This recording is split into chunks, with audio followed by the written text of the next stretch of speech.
hospitalière, où le malheur tout va prendre son triomphe. La folie, dans la bannière, vient péter la sainte constitution. Organisez-la, ce moment de la France.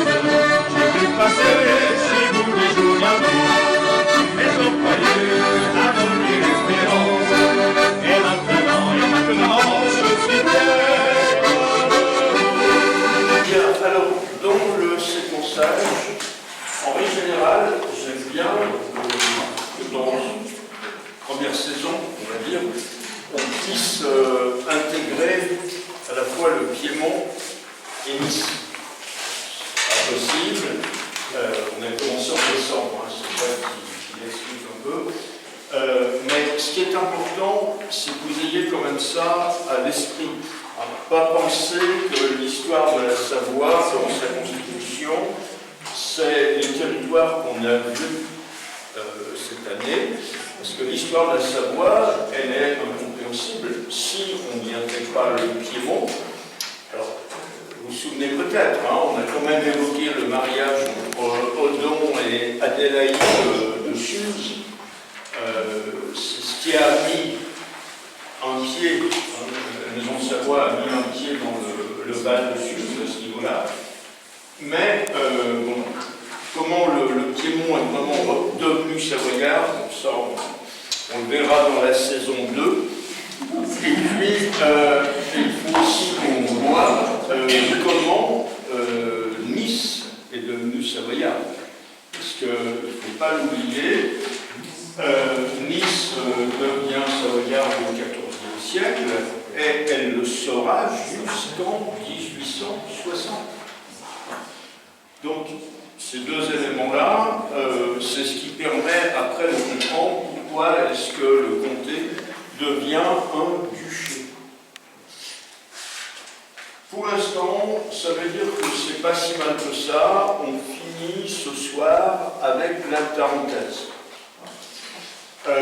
Quand on le dit, il y a des gens qui sont très surpris quand on dit que la Tarentaise n'a pas toujours été savoyarde.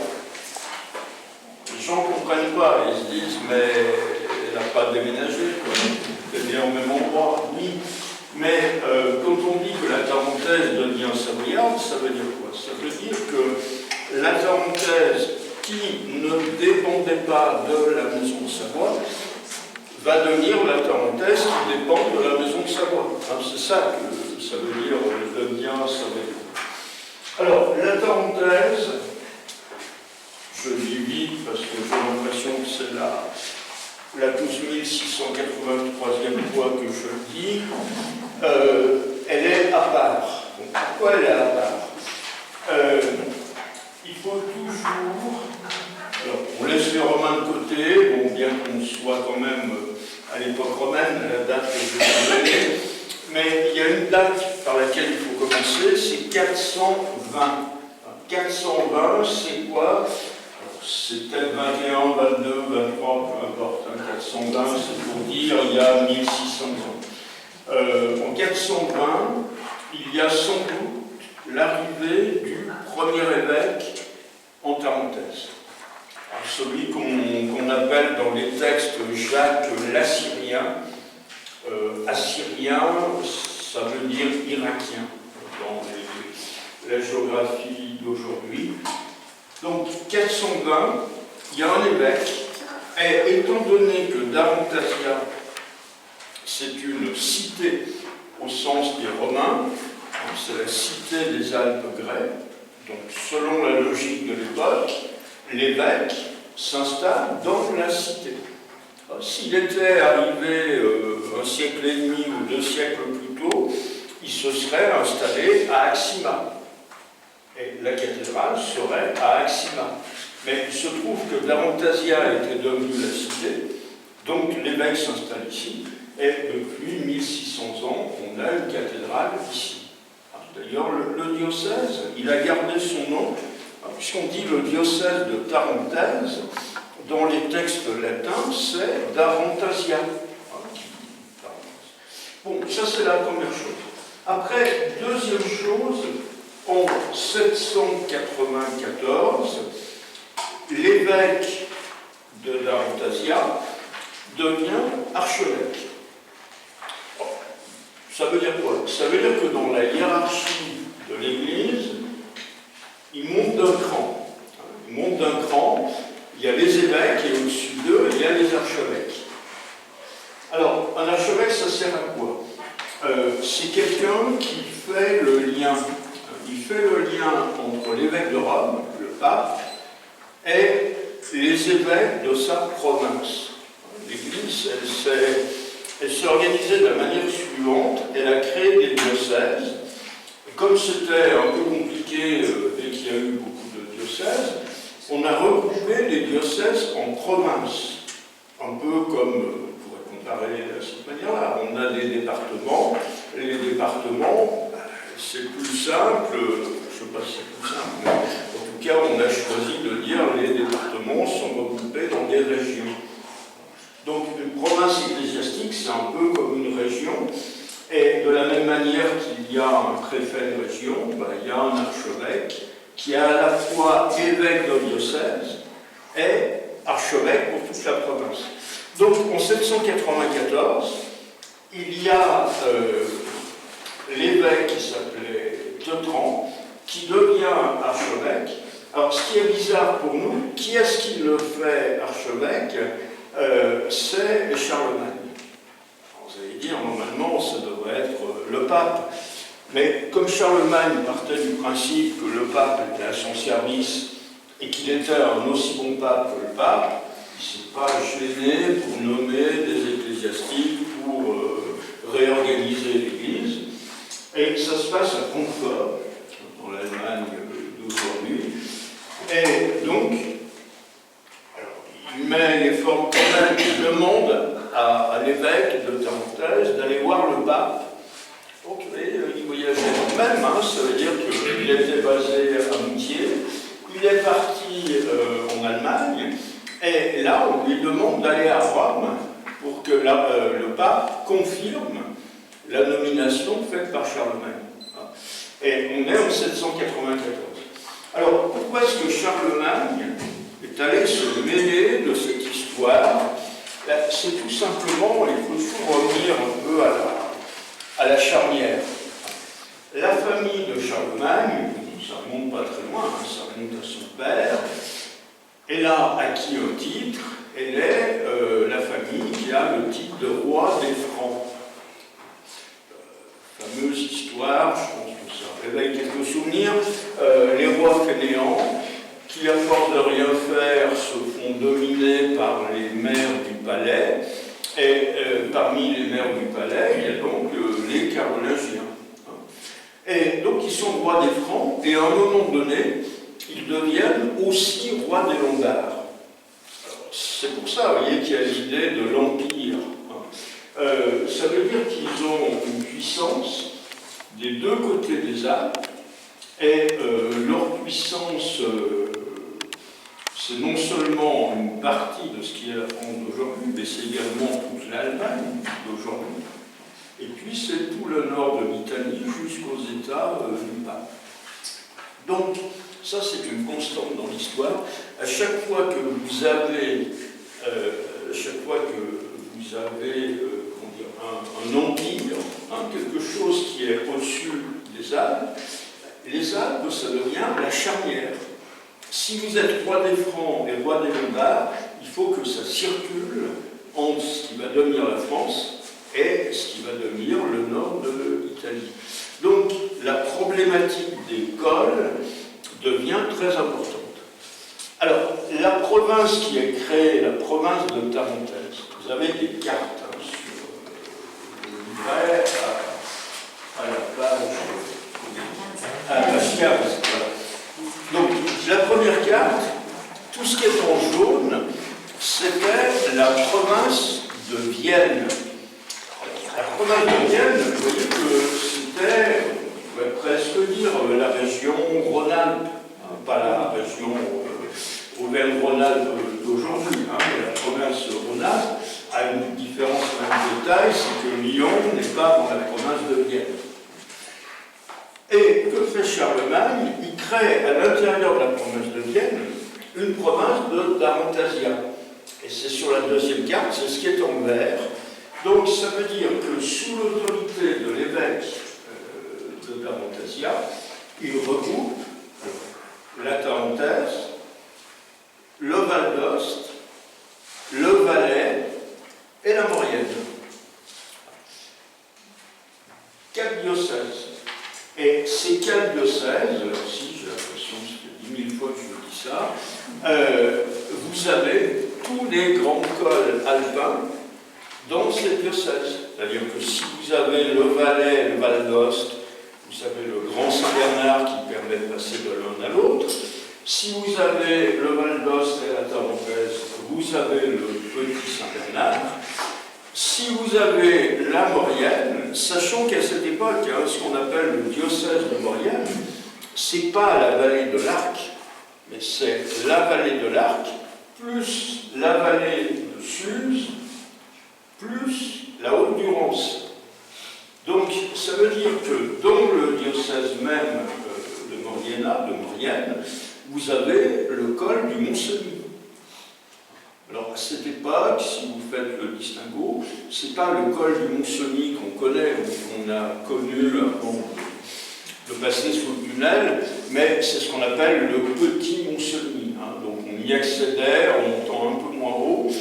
On n'allait pas jusqu'à Lens-le-Bourg, mais on allait jusqu'à Bramont, pour prendre le petit Mont-Cenis. Mais voilà, c'est quand même un passage qui va devenir essentiel. Et puis, il ne faut pas oublier que si vous avez le Val de Suse, à l'extrémité, vous avez le passage du col du Mont-Genèvre, qui permet lui aussi d'accéder ensuite au royaume des Francs. Donc, le raisonnement il est très simple, c'est de dire qu'il faut qu'on puisse avoir une gestion de ce territoire dans lequel il y a les plus grands cols alpins. Comment s'assurer d'une bonne gestion? Le choix de Charlemagne, qui sera le choix d'autres, c'est de dire qu'on confie ça à un évêque. Pourquoi? Parce que l'évêque, en théorie, en pratique le plus souvent, on sait que quelques années après, on ne sera pas confronté à un gamin qui n'a pas les capacités de son père. C'est essentiellement ça. La féodalité, c'est très bien, mais la féodalité, c'est quelque chose qui se transmet héréditairement, de père à fils. Je fasse un dessin, si je dis que le père peut être très bien, le fils n'est pas forcément.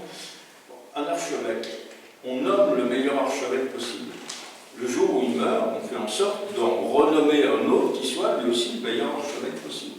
Donc c'est plus simple de confier des postes clés à des archevêques ou à des évêques qu'à une famille. Parce qu'une fois que la famille a pris le truc, elle veut plus le rendre. Donc ça c'est très important. Alors ça veut dire deux choses. Ça veut dire que Tarantasia devient l'égal de Vienne. Et ça va très mal se passer parce que Vienne n'a jamais admis ce que Charlemagne venait de faire. D'autant plus que Charlemagne, c'est quelqu'un qui n'aime pas Vienne et qui lui préfère de beaucoup Lyon. Lyon va avoir un essor considérable à l'époque de Charlemagne, et donc forcément ça crée une rivalité, les deux cités sont trop proches, on ne puisse pas choisir l'une plutôt que l'autre. Et donc, qu'est-ce qui fait le problème? Pour Vienne, ce qui fait problème, c'est essentiellement que Charlemagne ait mis la Maurienne dans la province de Tarantasia. Je ne dis pas que le reste, on s'en fiche, mais et le Valais et le Val d'Ost sont moins importants. Pourquoi? Parce que le col qui va devenir le col majeur, c'est le col du Mont-Cenis. Donc Vienne, ça ne les gêne pas si Charlemagne avait dit on fait une province tarentaise, Valais, Val d'Ost, mais le fait qu'on y ait raccroché la Maurienne, c'est ça qui pose. Mais en tout cas, voilà, ça veut dire à partir de 794, donc tout l'empire de Charlemagne, il y a 21 métropoles, c'est-à-dire il y a 21 cités dans lesquelles il y a un archevêque. Et Darantasia fait partie des 21 métropoles. Ça qui est très important. Bon, après, il y a une troisième date, c'est 996. 996, c'est presque une clarification de 794, puisque 794, c'est un titre ecclésiastique, mais avec une forte connotation politique. 996, on clarifie, c'est-à-dire que l'archevêque dit encore Darantasia à cette époque, l'archevêque de Darantasia devient en même temps le comte de Tarentaise. Donc ça veut dire qu'à partir de là, c'est le chef ecclésiastique et en même temps c'est le chef civil. Donc à partir de ce moment-là, Moutier, il n'y en avait pas avant, mais là c'est encore plus clair, Moutier n'a pas besoin de château. Le château, vous y êtes dans le château. Ça veut dire que toutes les fonctions castrales remplies par ailleurs dans un château civil, vous les avez ici. C'est-à-dire que ici, aussi bien on jugeait, on emprisonnait, on percevait les impôts, on pouvait mobiliser une armée, etc. Alors, pour comprendre de manière un peu imagée tout ça, il faut regarder les armoiries de Moutier. Parce que c'est un peu trompeur.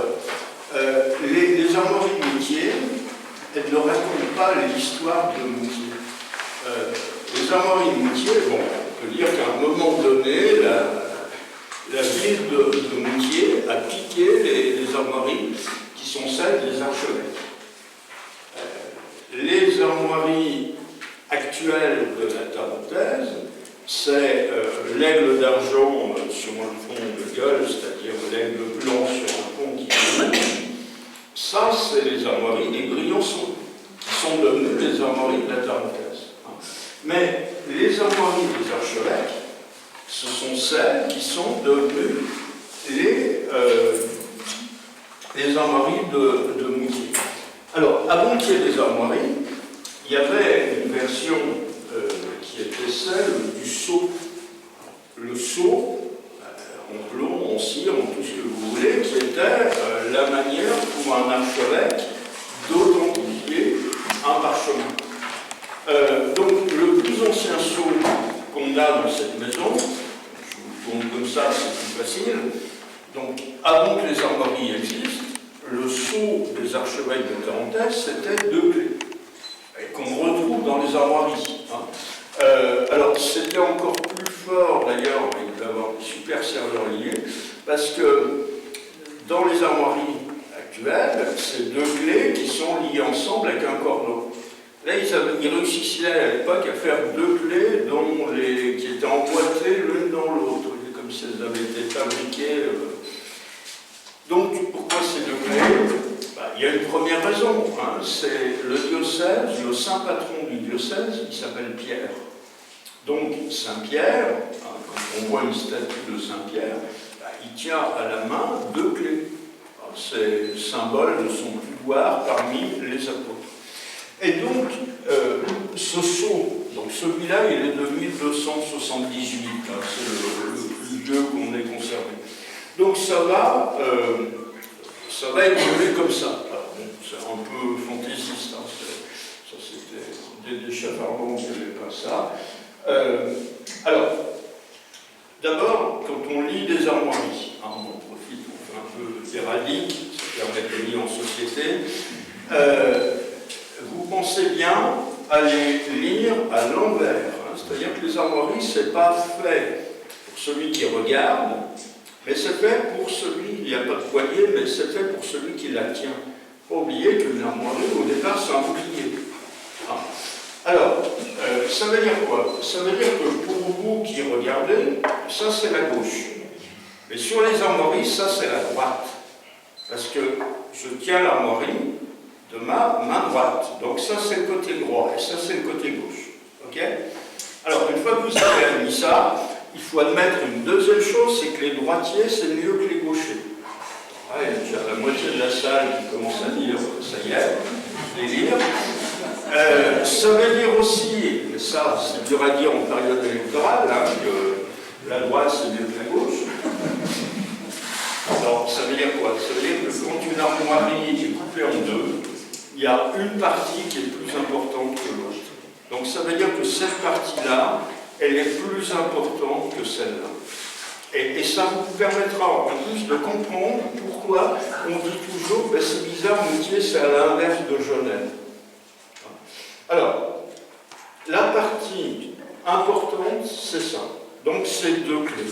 Alors, ça veut dire quoi? Ça veut dire que les archevêques, ils tiennent à dire que d'abord, ils sont à la tête d'un diocèse, l'archidiocèse, dont le saint patron s'appelle Pierre.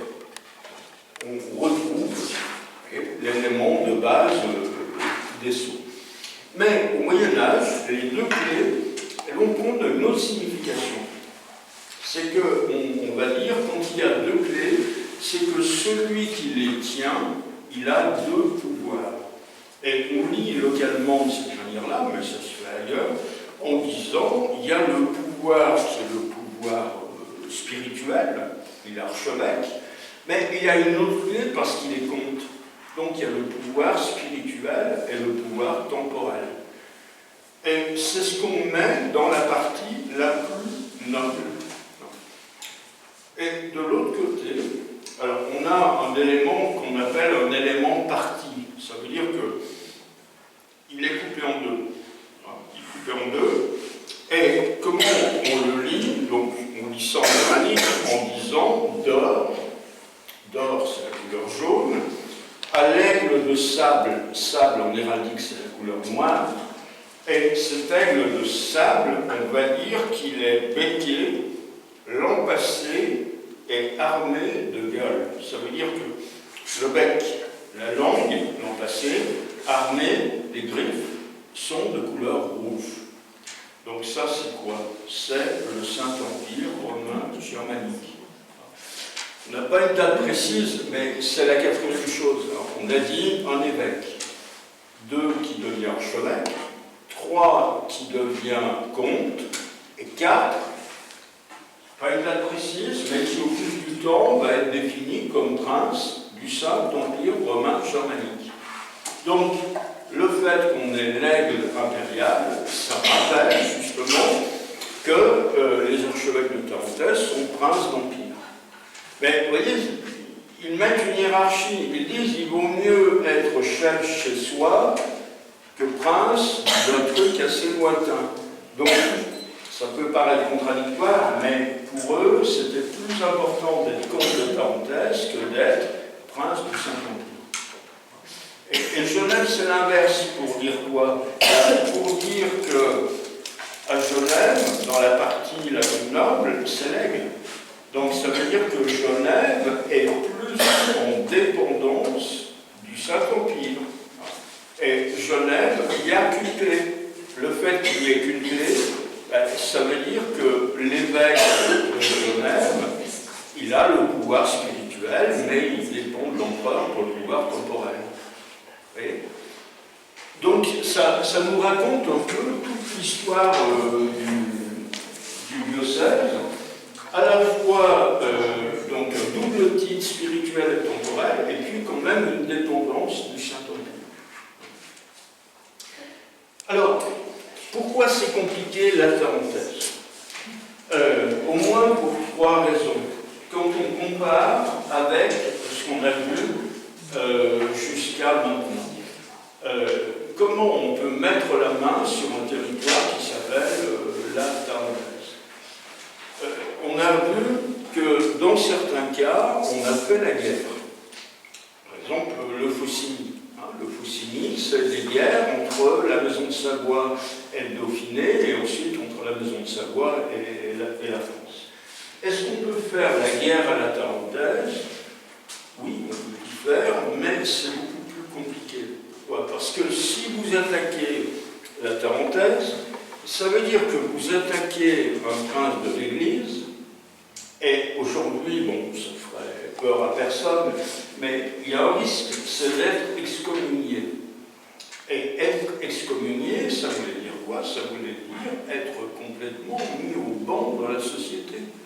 Si la maison de Savoie avait attaqué un archevêque, elle risquait l'excommunication. En même temps, si vous attaquez un prince d'empire, vous risquez de vous faire taper sur les doigts par l'empereur. Donc c'est beaucoup plus compliqué de faire la guerre à la Tarentaise que de faire la guerre aux Faucigny. Deuxième chose, on a vu la dernière fois l'exemple du jaune bois. Le jaune bois, il a été acheté par la maison de Savoie. Tarentaise, acheté, oui, si c'est à vendre. La Tarentaise n'a jamais été à vendre. Et puis, troisième cas de figure, on peut penser au Piémont quand il arrive par Adélaïde de Sud, c'est le mariage. C'est compliqué. Quand vous avez le chef, c'est un archevêque. Il n'a pas marié sa fille. Donc ça veut dire qu'en Tarentaise, le gros problème, c'est que c'est dangereux de faire la guerre, plus qu'ailleurs. La Tarentaise n'est pas à vendre. Et troisièmement, il n'y a pas de mariage à faire en Tarentaise. Et il n'empêche que la maison de Savoie, elle veut mettre la main sur la Tarentaise. Vous imaginez construire un État, on a les Pays de l'Ain, on a la Savoie propre, on a la Maurienne, on a le Genevois, le Chablais, le Faucigny, et puis vous n'avez pas la Tarentaise. Vous avez un trou en plein milieu. Donc, la quadrature du cercle, c'est comment mettre la main sur un truc où il ne faut pas mettre la main. Donc, ça veut dire que la maison de Savoie, elle a vraiment dû utiliser un couteau suisse. Ça veut dire que là, il faut une multistratégie.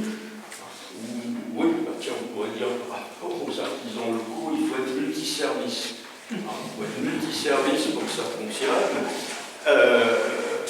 Parce que si vous n'avez qu'une technique, ça ne fonctionne pas. Alors, comment ils vont s'y prendre? Ils vont un peu utiliser la technique du tunnel. Vous savez, quand on fait un tunnel, je ne sais pas aujourd'hui, mais quand vous faisaient les tunnels des voies ferrées il y a un siècle, généralement, ils s'attaquaient par 3 endroits à la fois. C'est-à-dire qu'il y avait un forage qui se faisait par rapport à la future fenêtre aval, un autre par l'amont, et puis généralement au milieu, on faisait un puits pour ensuite pouvoir soit sortir les gravats, etc. Bon, c'est un peu ça. Alors, première opération, ça a consisté à essayer de mettre la main sur le bas de la Tarentaise, donc s'attaquer au bas. Alors, quand je dis Tarentaise, la Tarentaise, c'est compliqué à définir si on s'intéresse à l'archidiocèse. L'archidiocèse de Tarentaise, à cette époque, il descendait jusqu'à Cléry. Cléry, on est en comte de Savoie, donc c'est plus bas que Frontenac, etc. L'abbaye de Tamier faisait partie de la Tarentaise. Mais là, je prends la Tarentaise au sens géographique, c'est-à-dire que là, c'est relativement clair. La Tarentaise au sens géographique, c'est le bassin supérieur de l'Isère jusqu'à son confluent avec l'Arly. Donc ça veut dire que si on prend cette définition-là, l'extrémité de la Tarentaise, c'est Conflans. Puisque Conflans, on est bien dans le bassin supérieur de l'Isère et on est au-dessus du confluent, mais du bon côté. Donc, que va faire la maison de Savoie? Eh bien, la maison de Savoie, elle va s'intéresser. Alors, à quoi? C'est difficile à dire parce qu'on ne connaît la chose que sous le nom que ça va recevoir. Mais il y avait sans doute quelque chose. Alors, on est où? Il y a l'Arly. L'Arly, il faut qu'il y ait forcément un pont.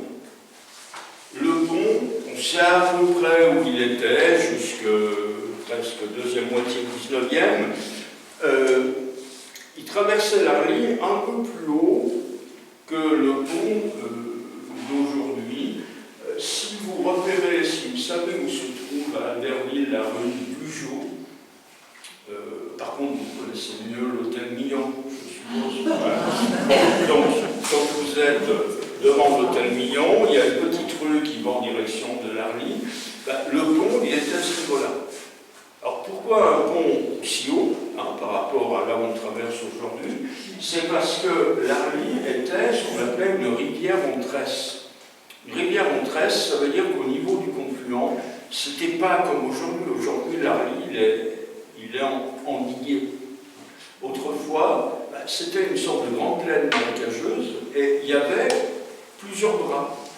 De la même manière que l'Isère, depuis Tours et Cerblay et jusqu'à le sommet de la Combe de Savoie, c'était pareil, c'était complètement marécageux. Donc, on n'aurait pas pu s'installer là où il y a certains quartiers d'Albertville aujourd'hui.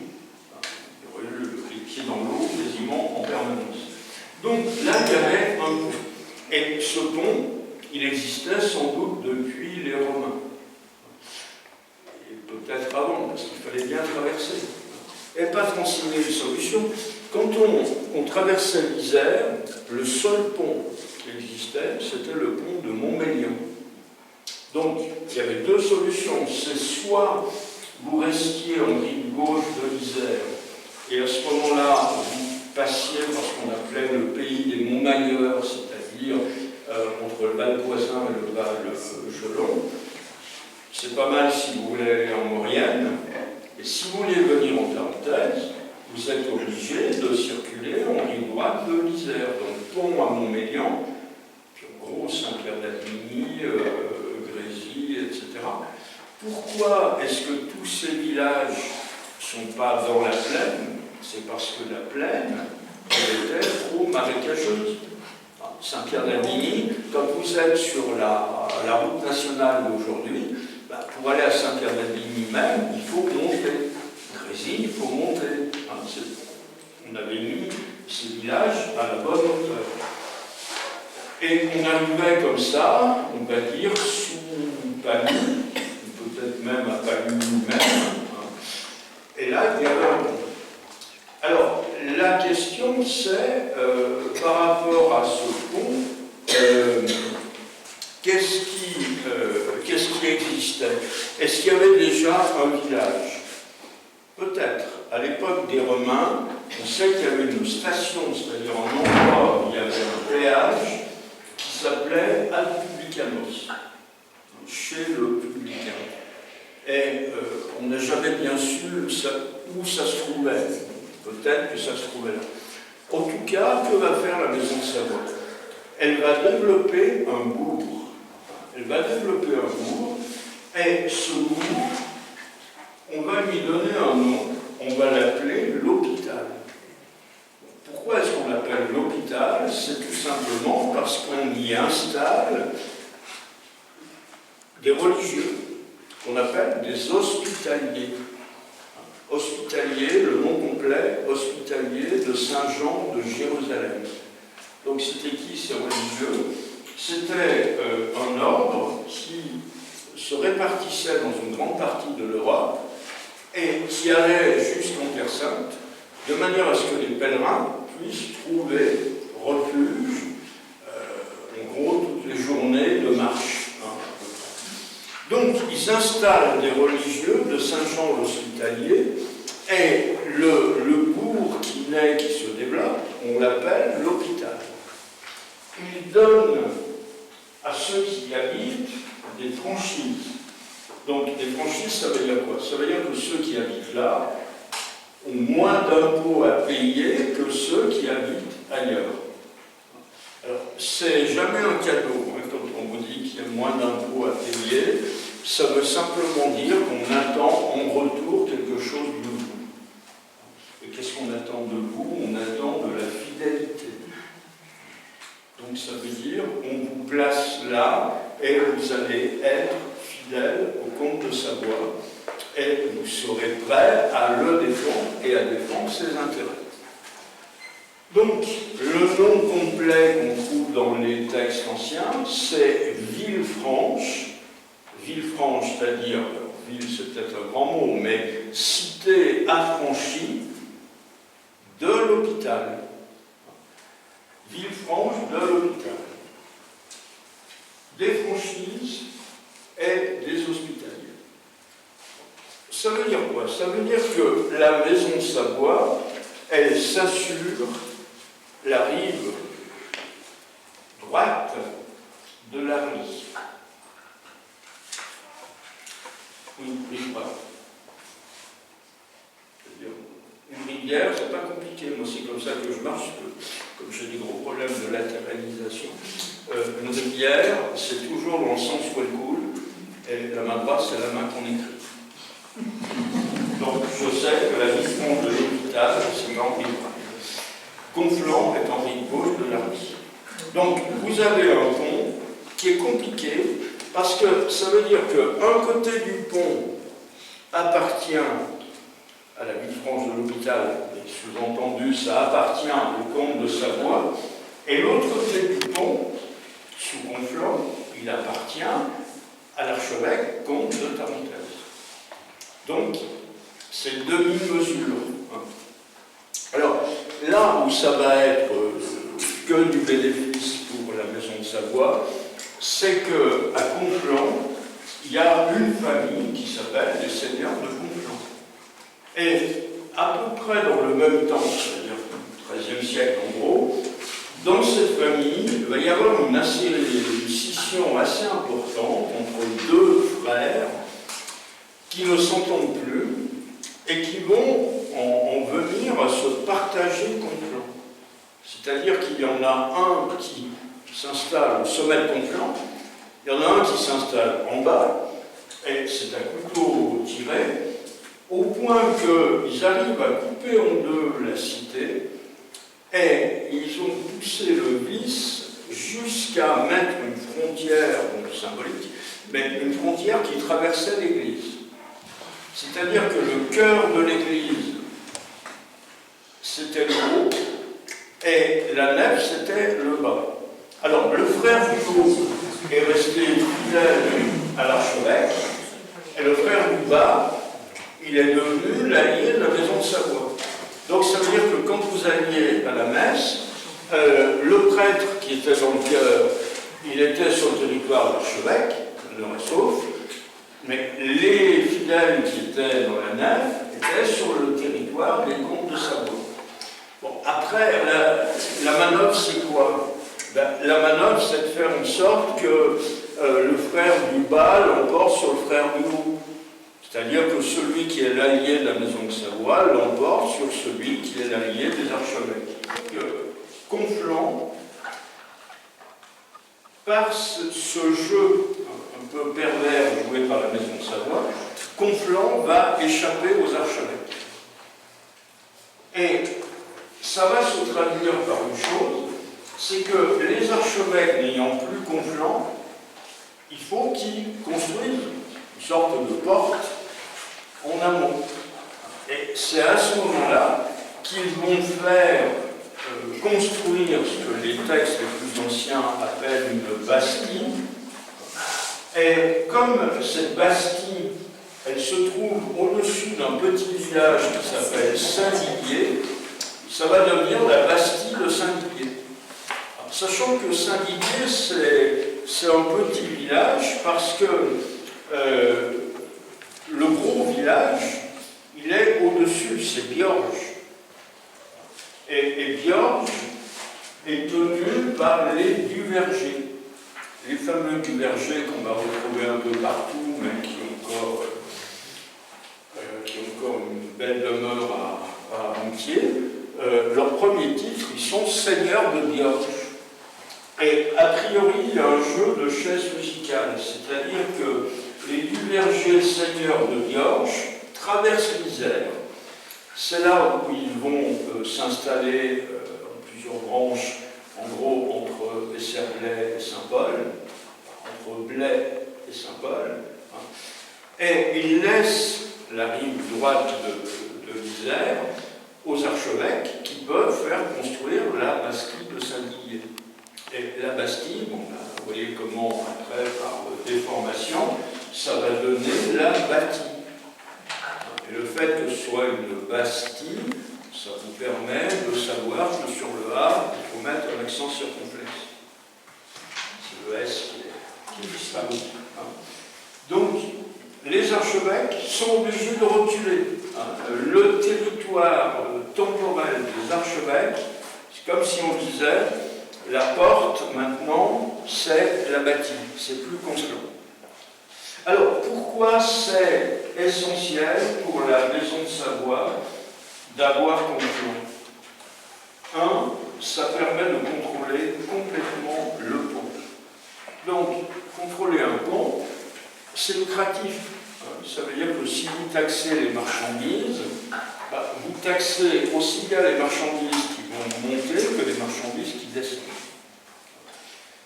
2, on est à une patte d'oie. Et dans l'histoire, les pattes d'oie, c'est toujours très important. Pourquoi une patte d'oie? Vous arrivez de la côte de Savoie, Savoie 3, vous pouvez partir sur direction Ugine, donc Val d'Arly, etc. Ou vous pouvez monter en Tarentaise. Ou vous pouvez, une troisième chose, vous pouvez monter dans le Beaufortin. Donc c'est pour ça que Conflans est stratégique. Parce que Conflans, c'est la plaque tournante qui permet aussi bien d'aller dans le Val d'Arly que dans le Beaufortin qu'en Tarentaise. Et à Conflans, ce qui le traduit bien, c'est qu'aujourd'hui encore, il y a 2 portes qui ont été conservées. Celle qui est au-dessus d'Albertville, elle s'appelle la porte de Savoie. Ça veut dire que là, j'arrive de la Savoie au centre de la comte de Savoie. Et celle qui est au-dessus de Tours, elle s'appelle la porte de Tarentaise. Ça veut dire qu'une fois que là, je suis en Tarentaise. Mais il y a aussi une chose. Quand vous rentrez à Conflans, vous commencez à grimper un petit peu et vous arrivez sur une mini-place où il y a une première fontaine. Il y a 2 grandes fontaines à Conflans. Il y a celle-là, puis après il y a celle qui est sur la grande place. Mais quand vous êtes devant cette première fontaine, vous partez à main droite et vous montez sur la grande place. Mais par contre, si vous partez un peu à gauche, il y a une ruelle, et ça s'appelle la poterne de Beaufort. Poterne de Beaufort, ça veut dire que c'est un petit vion, une petite ruelle, qui permet d'aller dans la direction de Beaufort.